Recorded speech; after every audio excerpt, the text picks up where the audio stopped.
Hari ini kita akan membahas mengenai apa Bu? Meraih kemenangan sejati. Ya. Begini, hidup itu kan sebenarnya berjuang. Jadi jangan Anda kira hidup itu bersenang-senang.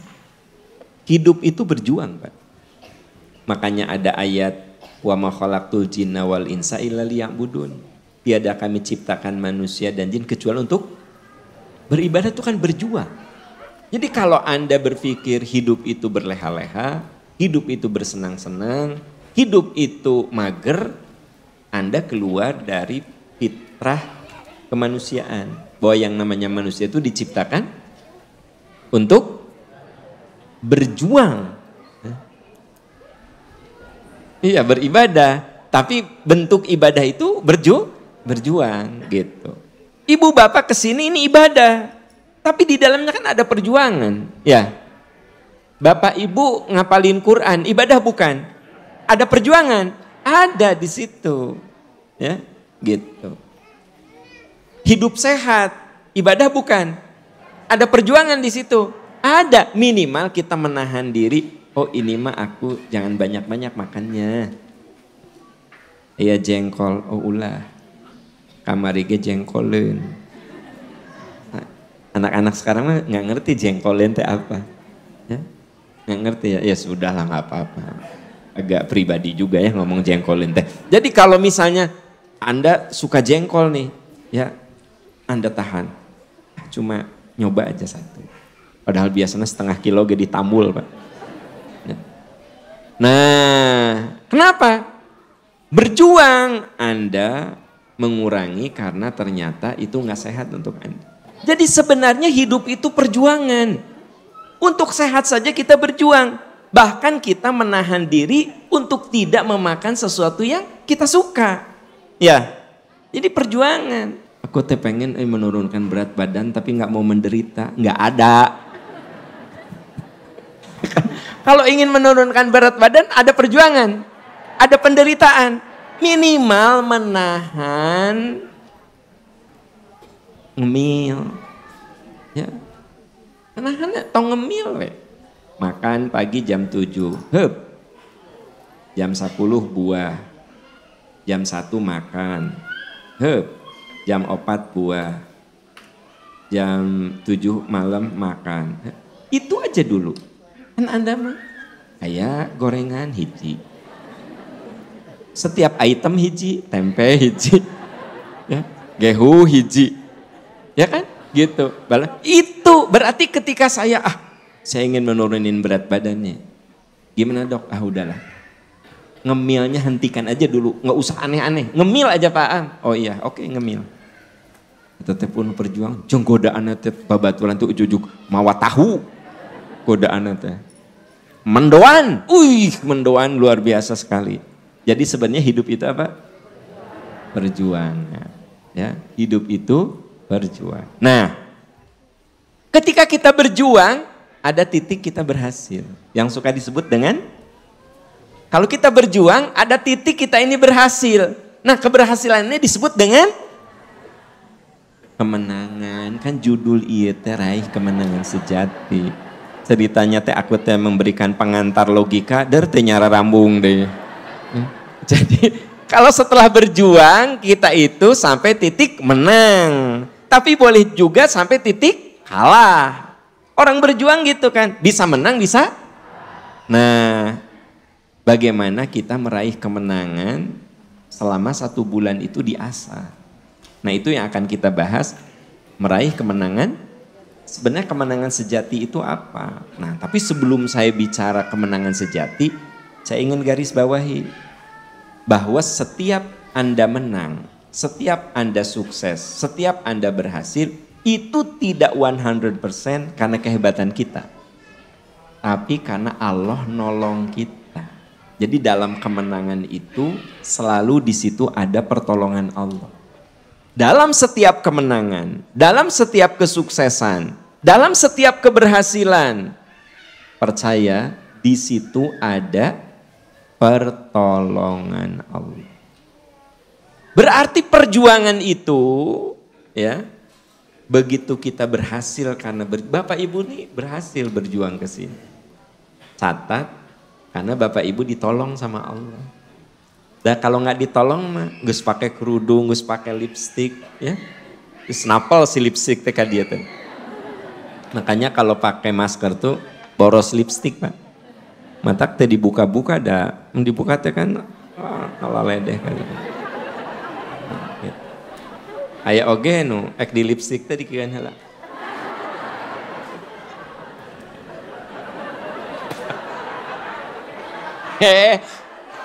Sok tahu. Emang Anda kalau abis turun dari motor ku saya teka tingali.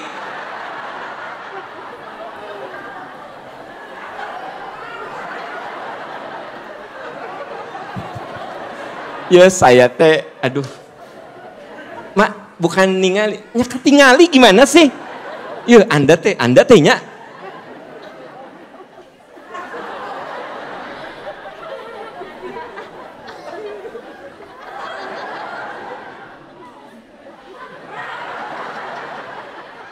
Aman.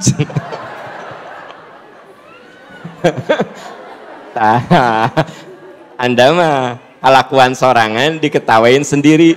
Nah, eta gitu. Kalakuan sendiri diketawain sendiri setelah diceritakan sama orang. Mun saya teh carita mah nggak nyadar mereka nggak nyadar. Da ibu-ibu sekieu mun tos pake masker teh. Aman. Nah, kan orang mah taranya banyak. Tara buka sakuan tar kita ibu-ibu mah aya Pak. Bapak mun perhatian hanya bapak mah tidak perhatian.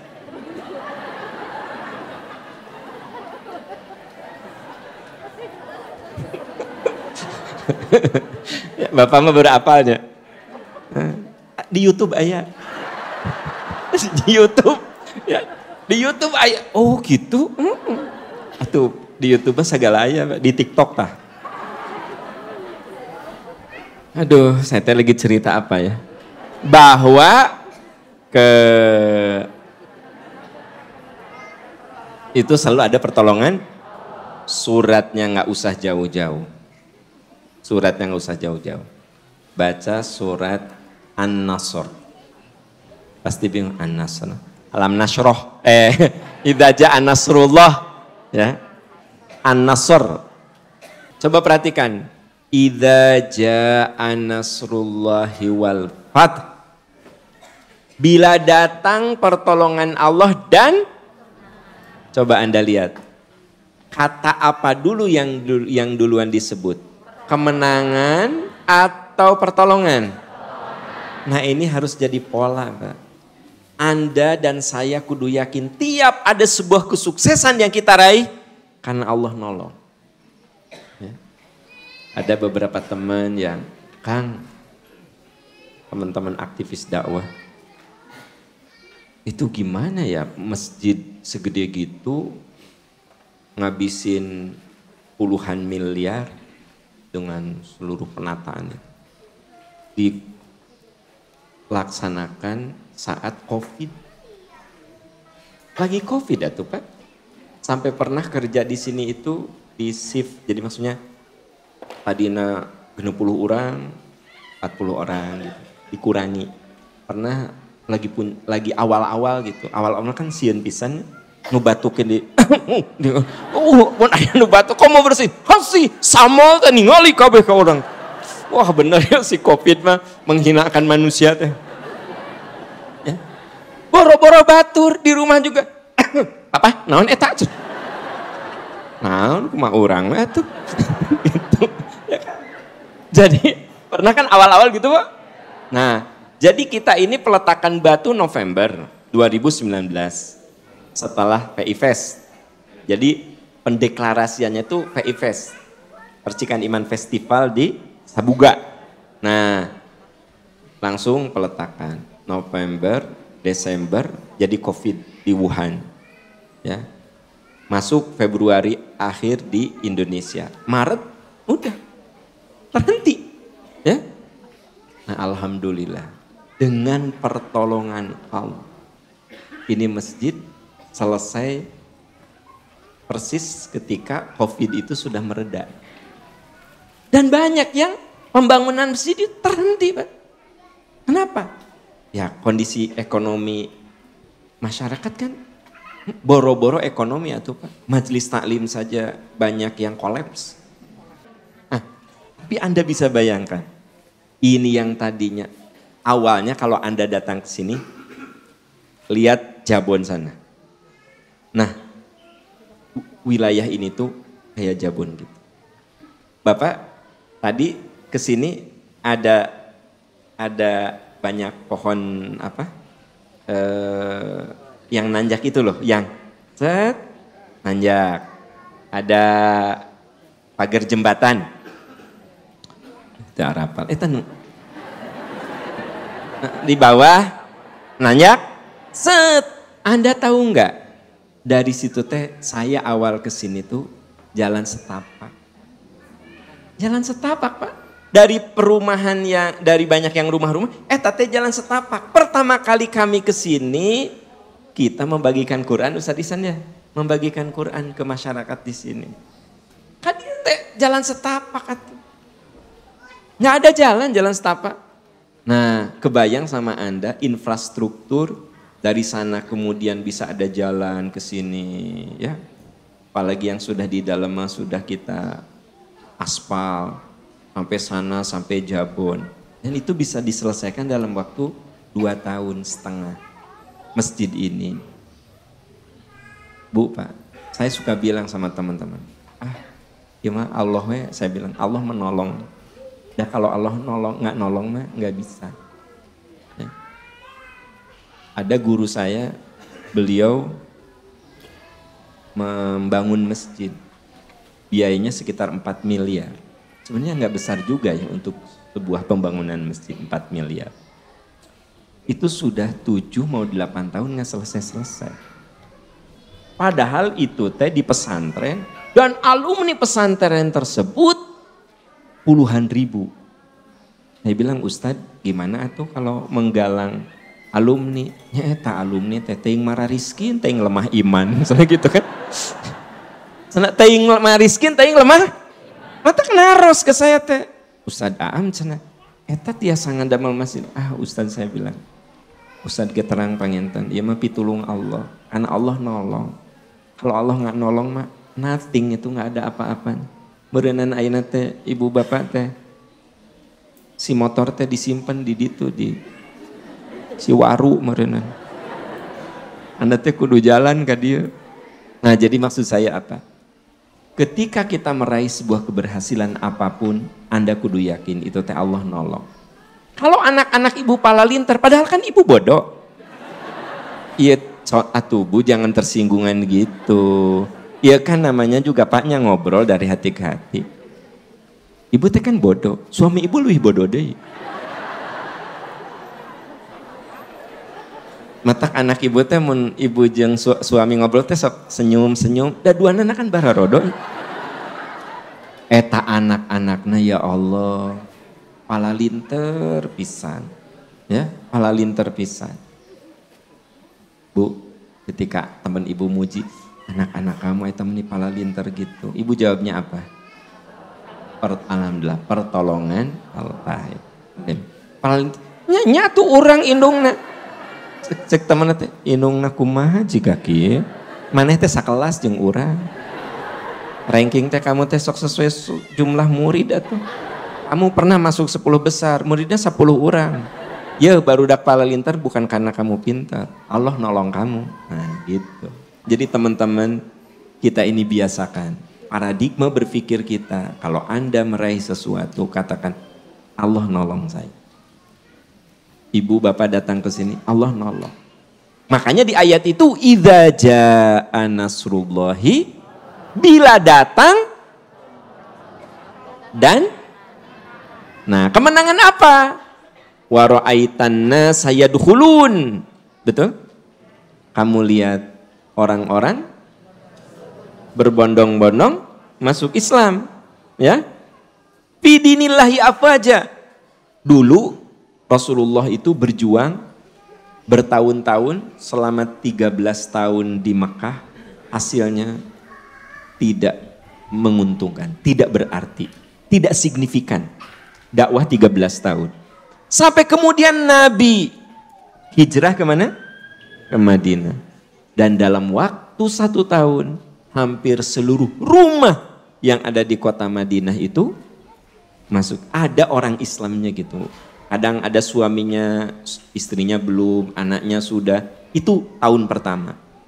Dan dalam waktu singkat, orang-orang berbondong-bondong masuk ke dalam agama Allah. Maka Allah ingatkan, bila datang pertolongan Allah dan kemenangan. Contoh kemenangan di sini apa? Orang-orang berbondong-bondong untuk masuk Islam.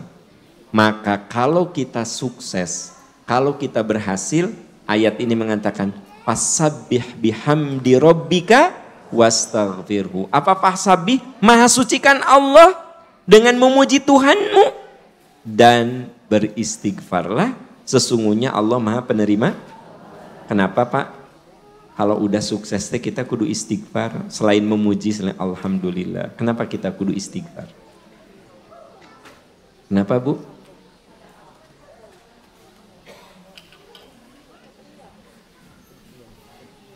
Emang kalau belajar sama orang-orang rendah hati itu kan jadi, ya kan? Yang disebut sombong aku jawab. Pak Bu, kenapa ayat itu mengatakan bila datang pertolongan Allah dan kesuksesan. Kamu lihat tuh orang-orang berbondong-bondong masuk ajaran Islam yang tadinya itu banyak yang menolak.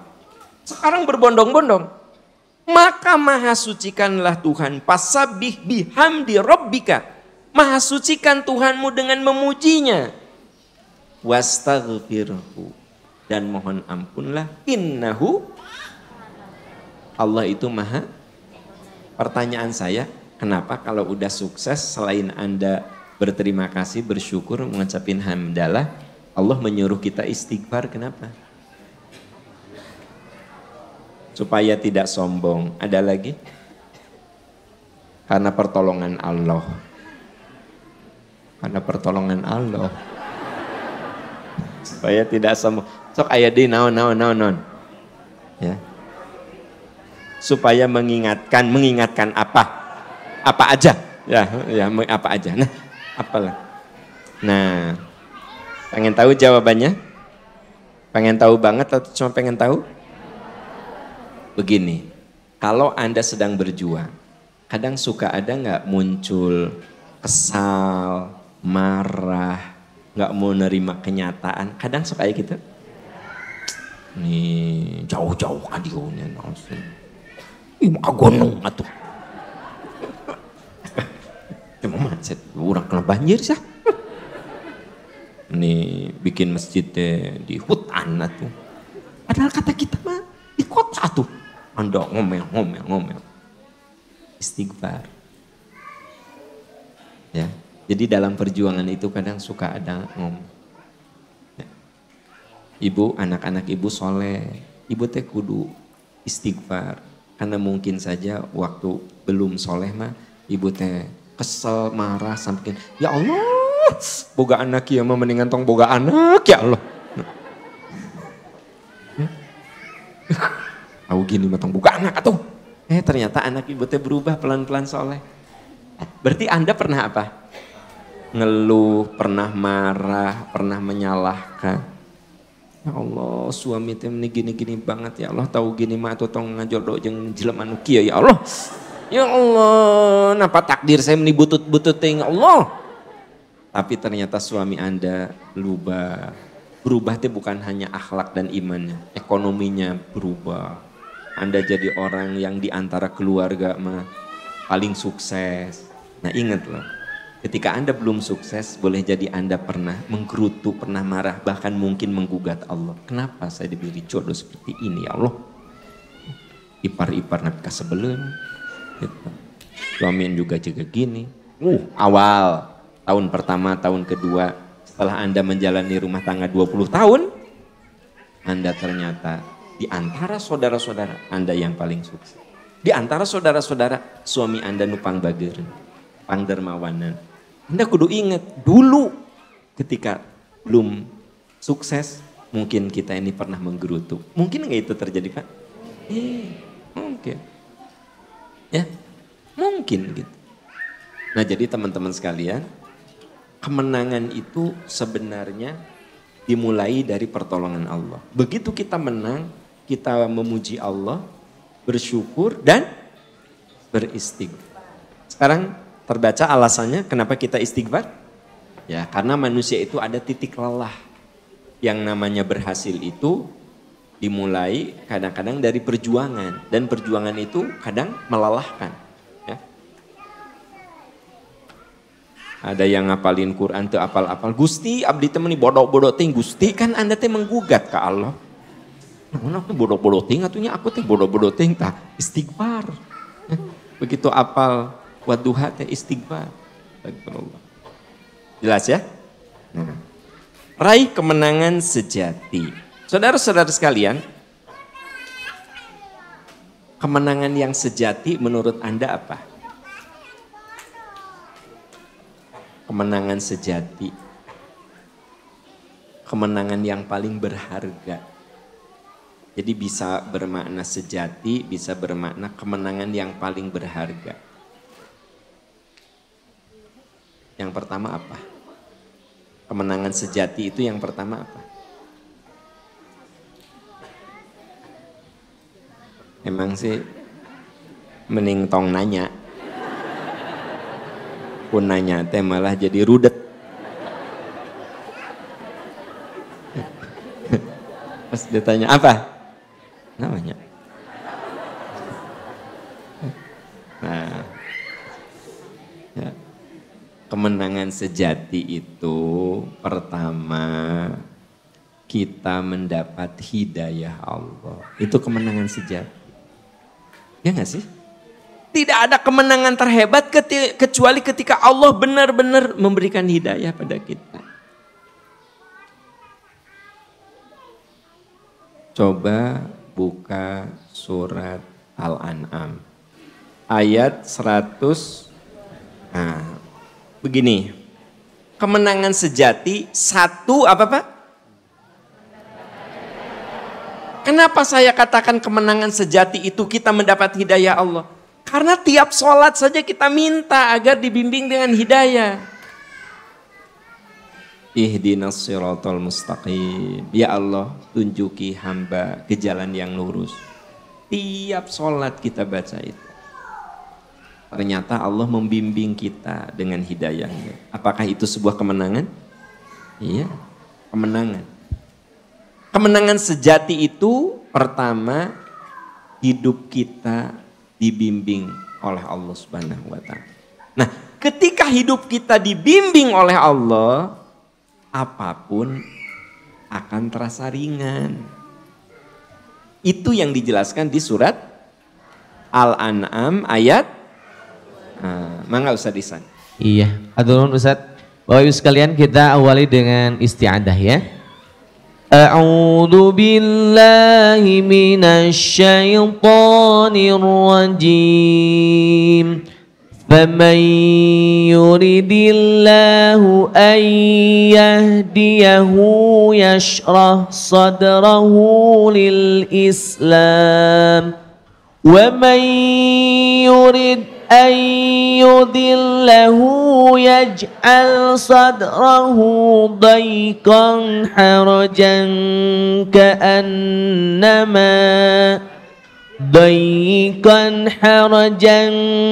كأنما يصعد في السماء كذلك يجعل الله الرجس على الذين لا يؤمنون صدق الله العظيم. Nah teman-teman, coba baca terjemahannya pelan-pelan. Siapa yang dikehendaki Allah untuk mendapat hidayah, Allah akan buka hatinya untuk menerima Islam. Siapa yang dikehendaki Allah mendapat hidayah, Allah buka hatinya untuk menerima. Yang dimaksud Allah bukakan hatinya tuh yang bersangkutan merasa mudah, gampang, ringan, happy, senang, menikmati, sekalipun menderita, menikmati. Hari ibu bapak kesini happy ente? Senang, menderita.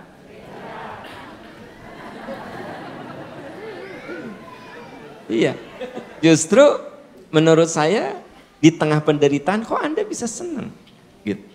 Di sini ada yang suka naik gunung, olahraga naik gunung, naik gunung tiap hari. Ada di sini yang hiking, ada teman saya. Wah, dia mah udah yang gunung tertinggi di Indonesia teh? Rinjani kumaha tuh. Semeru, Jaya Wijaya, betul tidak? Semeru. Betul Jaya Wijaya?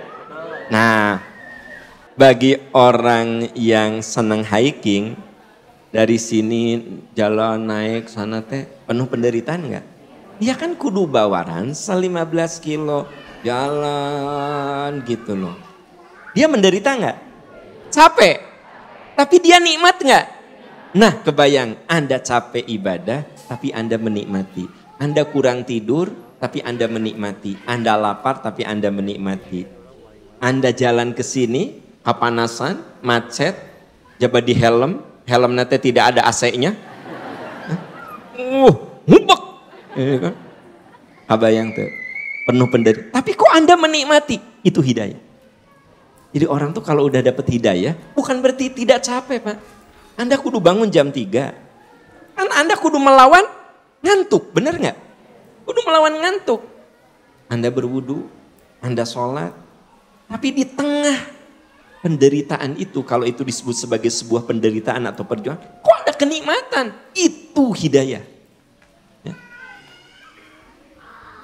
Ada gak sih orang yang, Pak Ustadz Ihsan ada gak pengalaman begitu pulang haji? Ustadz abdi mah kapok mual haji deh, kapok abdi mah. Enggak ada. Semua orang yang sudah berhaji, aduh pengen kesana lagi, andaikan haji itu bisa, Bu dai nama haji itu ya, nungguna Bandung saja 20 tahun Ustadz. 20 tahun. Dia daftar usia 60. Baru terjual tanah nageno di ujung Berung teh. Kan gitu. Nunggu 20 tahun. Belum lagi sekarang 2 kali batal haji. Aina nu katilu kali, cuma setengahnya. Antrian lebih lama lagi. Dan tidak ada orang pulang haji. Wah, teman-teman, jangan Anda kira haji itu nyaman secara fisik. Tidur di Mina seperti pinang. Ikan pinang. Saya mah dari pengalaman haji. Segala yang namanya dunia perngorokan saya tahu. Kan di Mina mah Pak? Ya kabayang alhamdulillah dengan pertolongan Allah saya teh dikasih kesempatan ngebimbing haji teh sejak pokoknya tos 32 tahun Mbak. Ya timimiti anak saya ada di rahim ibuna. Ya. Jadi saya tiap tahun tidur dengan berbagai model. Ayo kieu, ayo santun. Aya anu kitu. Anu kieu. Sok nepi karuasen mah kieu. Jaga geus sekolah terus pikir.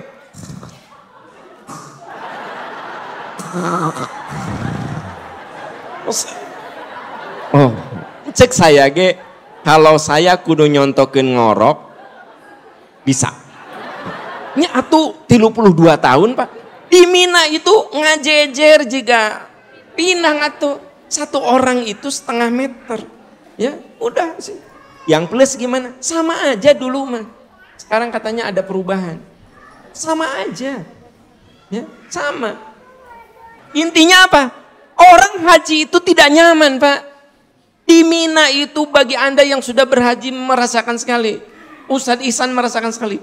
Udah gitu melempar jumroh. Berapa kilo Ustadz Ihsan? Yang paling dekat 5 kilo. You know 5 kilo? Jalan kaki. Ya. 5 kilo TPP. Tapi ada juga pernah waktu zaman almarhum Pak Ali Usman. Satu one way itu 7 kilo Ustadz Ihsan. Ya. Nah jadi yang paling dekat itu Ustadz Ihsan waktu itu 5 kilo TPP. Ya.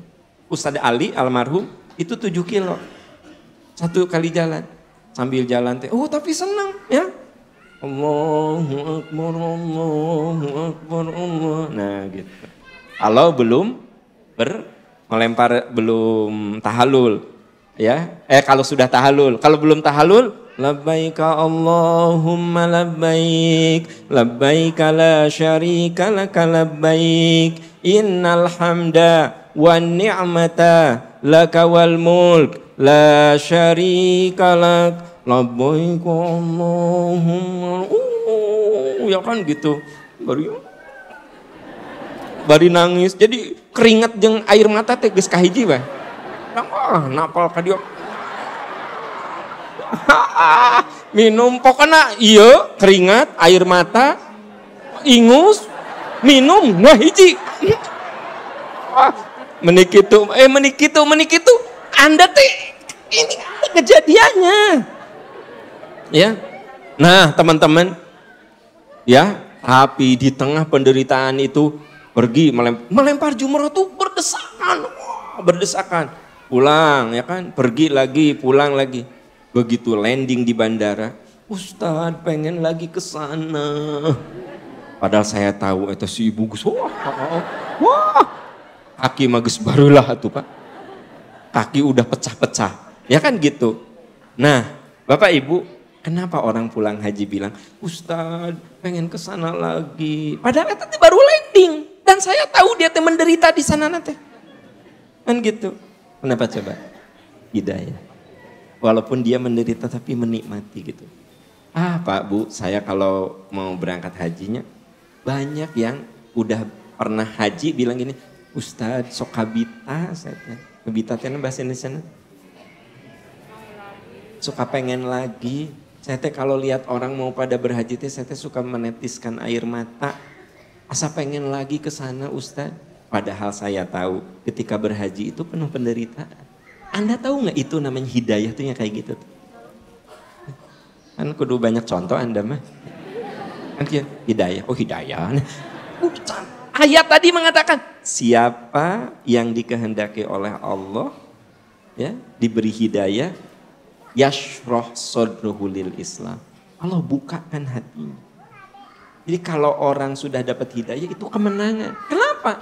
Penderitaan itu tidak akan ngaruh ke dia itu enggak. Ya.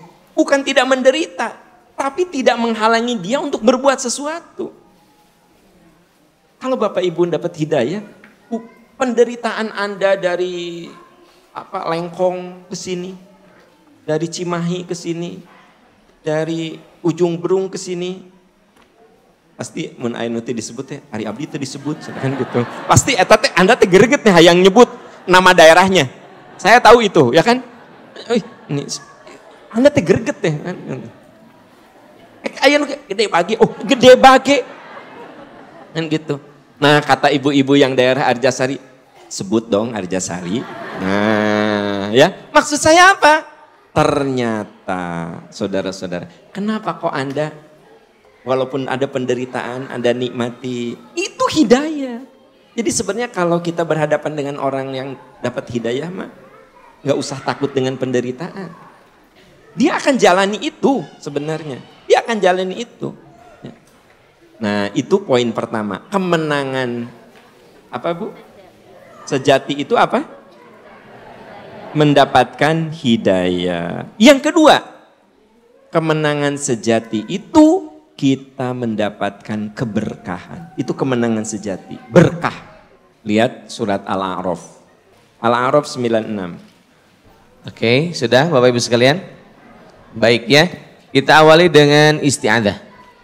A'udzu billahi minasy syaithanir rajim. Walau anna ahlal qura amanu wattaqaw lafatahna alaihim barakatim minas sama. Barakatim minas samai wal ardi walakin kadzabu walakin kadzabu fa akhadnahum bima kanu yaksibun. Sadaqallahul azim. Sahabat Majelis Percikan Iman, coba Anda perhatikan baik-baik. Kemenangan itu Allah buka keberkahan. Walau anna ahlal qura amanu wattaqau, sekiranya penduduk satu bangsa, kita ini penduduk bangsa, beriman dan bertakwa, kami buka pintu keberkahan dari langit dan bumi. Tapi karena mereka mendustakan ayat-ayat Allah, maka kami turunkan azab. Jadi sebenarnya kemenangan yang hakiki, satu kita dapat hidayah, dua kita dapat berkah. Bapak Ibu, kalau orang dapat berkah itu, sebenarnya apapun yang menimpa dirinya jadi kebaikan. Kalau tadi mah merasa nikmat, nah kalau berkah mah apapun yang menimpa itu menjadi baik aja.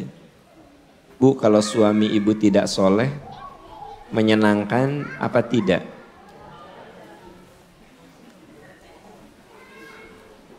Jawabnya yang tegas atuh. Kalau suami ibu tidak soleh, menyenangkan tidak? Gitu jawabnya. Bapak, kalau istri Bapak tidak soleh, menyenangkan tidak? Tidak. Ya. Tapi nah ibu tetap aja si Bapak. Eueuh deui. Ayah bapak-bapak nu nyebut eueuh deui. Nah, jadi sebenarnya ibu teh sedang mencari keberkahan. Makanya doa kita kepada yang menikah, barokallahu laka wa baraka alaika wa jama'a bainakuma fi khair. Hafal Pak ya doanya? Hafalkeun. Barokallahu laka wa baraka alaika. Semoga Allah memberkahi Anda berdua. Barokallahu laka wa baraka alaika. Wa jama'a, dan Allah menyatukan kamu berdua dalam kebaikan. Itu berkah sebenarnya dari situ kalian. Jadi yang namanya rumah tangga berkah bukan rumah tangga yang tidak ada perbedaan faham. Perbedaan faham itu ada. Perbedaan selera ada. Perbedaan cara berpikir ada. Perbedaan latar belakang keluarga ada. Tapi semuanya menjadi kebaikan. Itu namanya berkah. Ingat, doa kita kepada yang menikah seperti itu. Awas bapak-bapak jangan salah. Karena ada di pernikahan itu doanya teh kalahkan taqabbalallahu minna wa minkum. Sate antri ya nya. Taqabbalallahu minna wa minkum. Taqabbalan. Si panganten teh enggak ngeh, duka enggak ngerti. Amin. Amin. Hatur nuhunnya. Hatur nuhun, makasih ya. Urang dong diteglakan. Wah. Taqabbalallahu minna wa minkum. Nyaris saya juga mau bilang taqabbalallahu. Sok urang teh sok kabawakeunnya. Saya sadar diri. Barakallahu laka wa baraka alaika wa jama'a bainakuma fi khair ya. Padahal si pengantin tuh kalau ada yang taqabbalallah mah jawabnya kuduna siyamana wa siyamakum. Ta eta mah doa Idul Fitri. Ya. Nah, jadi teman-teman sekalian, Bapak Ibu, berkah itu artinya apapun jadi kebaikan, ya. Kita sakit, kita sabar, tabah, ta eta berkah. Jadi kebaikan. Suami tidak soleh, ibu sabar we. Saya menunggu suami akhirat. Nu soleh, nu ahli surga, nah gitu. Bapak ge ngadepin istri teh soleh, di akhirat mah cantam tuh jeung jelema ieu. Aya bidadari kalem, makin istri rudet, kabayang teh bidadari menunggu, gitu. Istri makin rudet, bidadari nunggu, gitu ya. Pak gitu ya caranya mau ningali istri pikarodetan. Bayangkan teh tong istri kecapek Pak. Bidadari. Baik. Nu cilemaki diganti ku Allah. Orang kayak gini diganti ku Allah dengan bidadari. Ibu kayak gitunya kalau rudet ke suami di bidadara masuk. Iya butut diganti ku Allah bidadara. Nah gitu ya. Nah itu berkah. Jadi berkah itu apapun jadi kebaikan. Nabi Nuh punya istri tidak soleh, sabar, tak berkah. Asiyah punya suami tidak soleh, sabar, dia dapat berkah. Ya. Nah Bapak Ibu teman-teman sekalian, itu berkah ya. Jadi berkah mah biasanya penderitaan itu menjadi kebaikan. Gitu. Ya. Anda bisa bayangkan orang tuh kalau dapat kemenangan sejati begitu. Jadi Anda jangan artikan kemenangan sejati itu yang bersifat duniawi gitu. Kemenangan sejati mah hidayah Allah. Berkah ya, berkah. Nah yang ketiga, kemenangan sejati itu dosa yang terampuni. Dosa yang terampuni.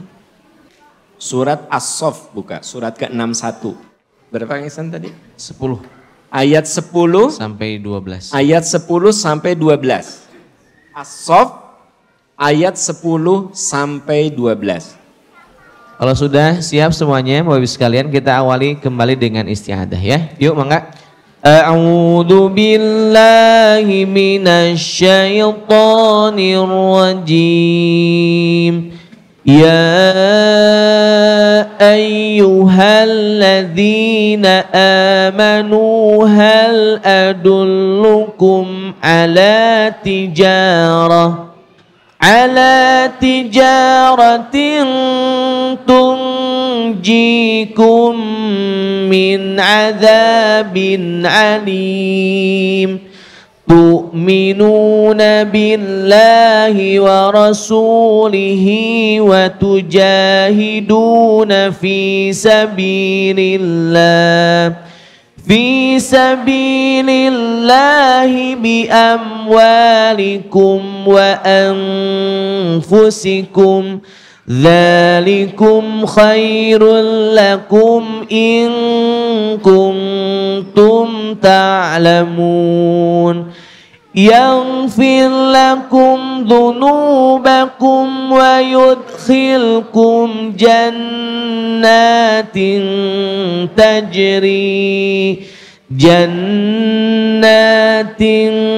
tajri min tahtihal anhar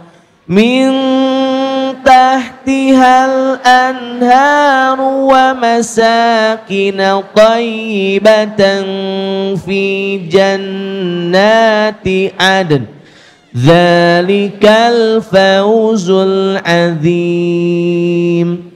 Sadaqallahul azim.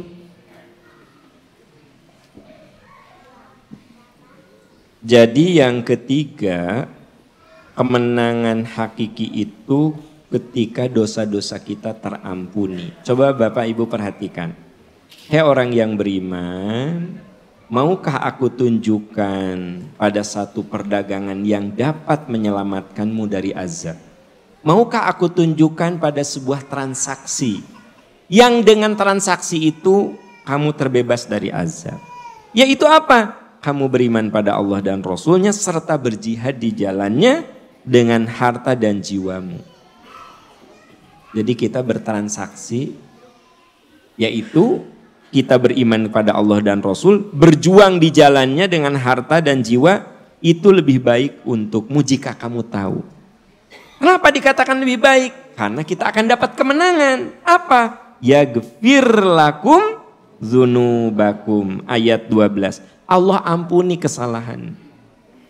Kalau Allah sudah mengampuni kesalahan, wa yudkhilkum jannatin tajri min tahtihal anhar. Allah masukkan kamu ke dalam surga yang mengalir di bawahnya sungai-sungai, wa masakinat thayyibatan, dan tempat tinggal yang bagus dalam surga Aden. Dzalik Dzalikal fauzul azim. Itulah karunia agung, itulah kemenangan hebat. Apa itu kemenangan hebat di sini? Karunia agung itu apa? Allah mengampuni kesalahanmu, Allah memasukkan kamu ke dalam surga. Jadi ibu bapak, kemenangan yang sesungguhnya ketika kita ini mendapatkan ampunan Allah. Sebab orang tidak akan masuk surga kalau dosanya belum diampuni. Di ayat itu coba Anda lihat urutannya. Yaghfir lakum dzunubakum. Allah ampuni kesalahannya. Baru setelah itu apa? Wa yudkhilkum jannatin. Allah masukkan kamu ke dalam surga. Jadi yang pertama kali disebut apa dulu? Surga dulu apa ampunan? Ampunan, baru surga. Ini isyarat bahwa orang itu masuk surga kalau dosa-dosanya sudah diampuni. Kalau dosa-dosanya belum diampuni mah sebanyak apapun dia punya amal tidak akan masuk surga. Makanya amal kita ini tujuannya untuk dapat ampunan Allah.